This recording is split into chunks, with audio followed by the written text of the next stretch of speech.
The book of meditator का ये सूत्र, meditator never kills, lies and steals in any way from gross to subtle.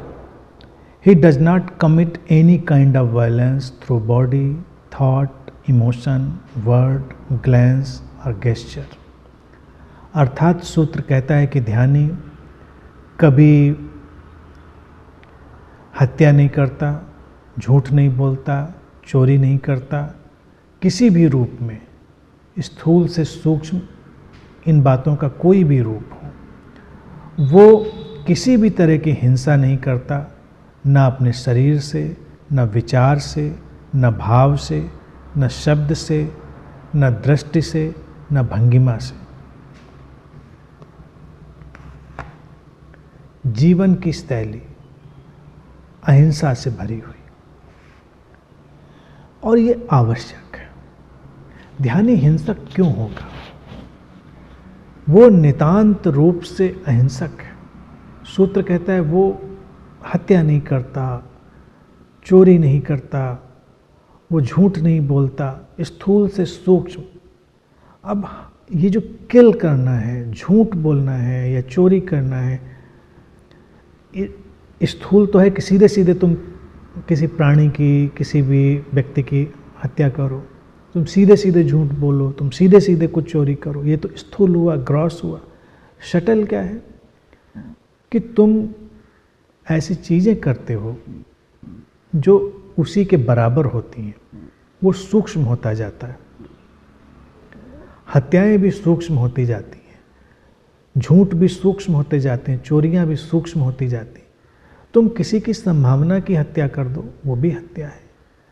तुम किसी के जीवन की अभिव्यक्ति की हत्या कर दो, वो भी हत्या है। तो हत्या यानी किलिंग जो है, ये अनेक अनेक तलों पर हम ढूंढेंगे तो अनगिनत तल किलिंग के, हत्या के निकलेंगे। झूठ केवल यही नहीं कि हमने तथ्य को छुपाया, हमने तथ्य को वैसे पेश नहीं किया, ये झूठ है, वो तो स्थूल झूठ है। सूक्ष्म क्या होती जाएंगी परतें, वो भी अनगिनत हैं। झूठ वो कि जैसे हम हैं वैसे नहीं है सामने। पाखंड किसी भी किस्म का झूठ है। पाखंड क्या है? दिखावा। किसी भी किस्म का दिखावा झूठ है। हमको लगेगा हम तो झूठ बोलते नहीं, लेकिन हम तमाम तरह के दिखावों में जीते हैं, तमाम तरह के पाखंड में जीते हैं, तो वो झूठ हो गया। चोरी ना करना, अचौर्य में। अब अचौर्य में जाना, चोरी तो एक सीधा स्थूल रूप हो गया। सूक्ष्म चोरियां क्या है? विचारों की, भावनाओं की चोरियां, जीवन के तमाम पहलुओं पर जो तुमसे संबंधित नहीं है उनको हटाने की, उनको उठाने की कोशिश करना। तो चोरी के भी अगर तुम खोजोगे तो बहुत तल निकल आएंगे।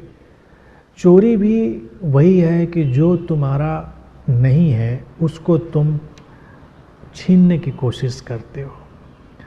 तो जो तुम्हारा ज्ञान नहीं है यानी अनुभव नहीं है, जो तुम्हारे विचार हैं वो तुम्हारे अपने अनुभव से नहीं आए हैं, उन सबको भी जब तुम कहीं से भी उठाते हो, अपने जीवन में ले आते हो, तो वो भी एक किस्म की चोरी ही हुई। सूक्ष्म होती जाएंगी चीज़ें। तो सूत्र इसी तरफ ले जा रहा है, पूर्ण अहिंसक, शांत, प्रेमपूर्ण जीवन जीने की तरफ। सूत्र कहता है साधक जो है यानी जो ध्यानी है, वो किसी भी रूप में हिंसा नहीं करता। कोई भी रूप हो, वो किसी भी रूप में चोट नहीं पहुंचाता किसी को, शरीर से, अपने विचार से, भावना से, शब्दों से, दृष्टि से, भंगिमा से। क्योंकि हम हर चीज़ से तो चोट पहुंचा रहे हैं। शरीर से चोट पहुंचाना बिल्कुल सीधा सीधा है, मारपीट कर ली तुमने, लेकिन तुम विचारों से भी लोगों को आहत करते हो।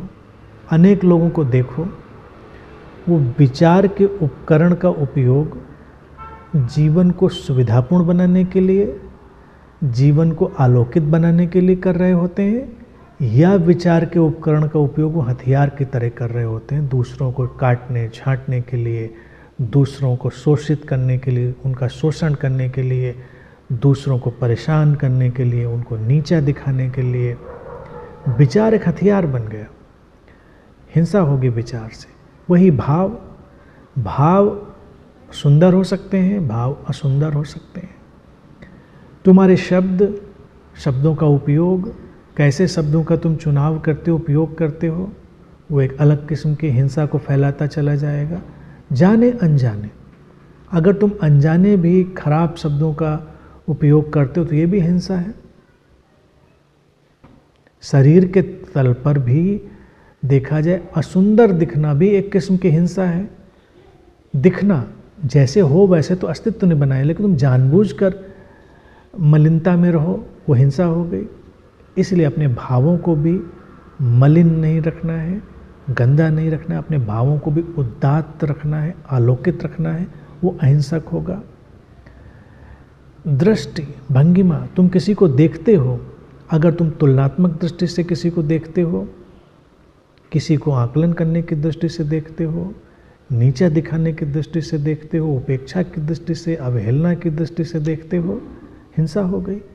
तुम किसी को स्वीकार की दृष्टि से, प्रेम की दृष्टि से, करुणा की दृष्टि से, शांति की, ध्यान की दृष्टि से देखते हो, ये अहिंसा है। भंगिमाएं, तुम उठते बैठते ऐसे हो, तुम्हारा सारा भंगिमाओं का जगत हिंसक हो सकता है, अहिंसक हो सकता है। हिंसा कैसी है कि तुम्हारी भंगिमाएं बेवजह कहीं चोट पहुंचाने वाली बने। ध्यानी इन सारी बातों को बहुत सचेतन होकर देखता है। ऐसी कोई भी चीज़ वो अपने जीवन में अपनाता नहीं कि उसके किसी भी तल से, किसी भी वजह से किसी को चोट पहुँचे। भंगिमा क्या है कि तुम बोलते ही इस टोन में हो, तुम उठते बैठते इस टोन में हो जिसमें अहंकार झलक रहा है, जिसमें तुम्हारा अभिमान, तुम्हारी वैनिटी, तुम्हारा सारा जो दर्प है वो झलक रहा है। तो तुम अनजाने ही दूसरों को नीचा दिखाने की कोशिश कर रहे हो, वो भी हिंसा हो जाएगी। अहिंसा ये है कि तुम सौम्यता से उठते बैठते चलते हो, तुम सौम्यता से बात करते हो, उसमें एक गरिमा है, सम्मान है, स्वीकार है, वो अहिंसा हो जाएगी। तो कुल मिलाकर अगर इस सूत्र की पृष्ठभूमि को हम समझने की कोशिश करें, या सूत्र जो कहना चाह रहा है उसको, कि हिंसा और अहिंसा के स्थूल से सूक्ष्म तमाम तलों की जांच पड़ताल करना, उनको खोजना और उनके अनुसार जीना, अहिंसापूर्ण जीवन। जीवन में ये जो किलिंग, लाइंग और स्टीलिंग है, इसके यानी कि हत्या, झूठ और चोरी, इनके सारे तलों का अन्वेषण करना, स्थूल से सूक्ष्म, और उनसे दूर रहना।